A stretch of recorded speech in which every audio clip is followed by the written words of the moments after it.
začeli s predstavitvijo liste Slovenske ljudske stranke za mestni svet Mestne občine Ljubljana. Pri tem poudarjam nekaj programskih točk. Ena od bistvenih za ta center mesta se mi zdi to, da vztrajamo na poglobitvi železnice v Ljubljani, s tem pridobimo podaljšek Čopove do Tivolija neprekinjeno. Potem mi predlagamo tudi, da se da bistveno več pooblastil četrtnim skupnostim, da samostojno vodijo projekte in nameni tudi sredstva, neka osnovna sredstva, s katerimi oni lahko kandidirajo na evropska sredstva. Potem predlagamo tudi, da se po četrtih resno uredijo po željah in na način, kot si ga želijo na lokalnem nivoju, četrtna jedra in naselbinska jedra, da ohranjamo identiteto teh naselij, ki so okrog Ljubljane nekako ostala zagrajena v mestu.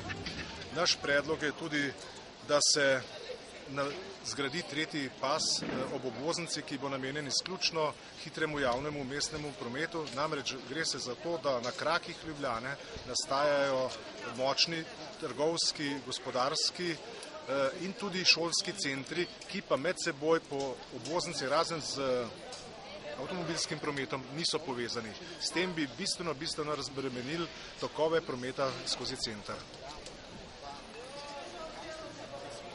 Pobud za Ljubljano, za boljše življenje Ljubljančanov, da so ideje bile vsa leta, ko smo jih predlagali, dobre, lahko potrdimo s tem in tudi danes v tej kampanji, da se naše pobude hitro znajdejo tudi v programih ostalih strank in županskih kandidatov. Posebno to lahko govorim še za obdobje pred leti. Tudi danes sem to že opazil. To pomeni, da mi imamo Ljubljani kaj ponuditi, z Ljubljano znamo živeti, Ljubljani bomo veliko doprinesli. V programu je ta, da bi četrtnim skupnostim dali bistveno več pooblastil, da bi četrtne skupnosti same odločale o urejanju v svojem prostoru. Naprimer, tudi glede prostorskega načrta bi se za posamezno četrtno skupnost prostorski načrt delal izključno po željah in navodilih prebivalcev v četrtni skupnosti.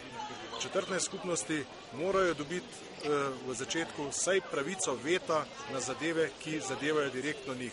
Namreč s tem bi se preprečilo, da se v našem dolgoročnem prostorskem planu, ki je trenutno pokazal to slabost, da daje zazidljivost zemljiščem, ki so poplavna, če bi to četrtne skupnosti imele dovolj moči, se to verjetno ne bi zgodilo.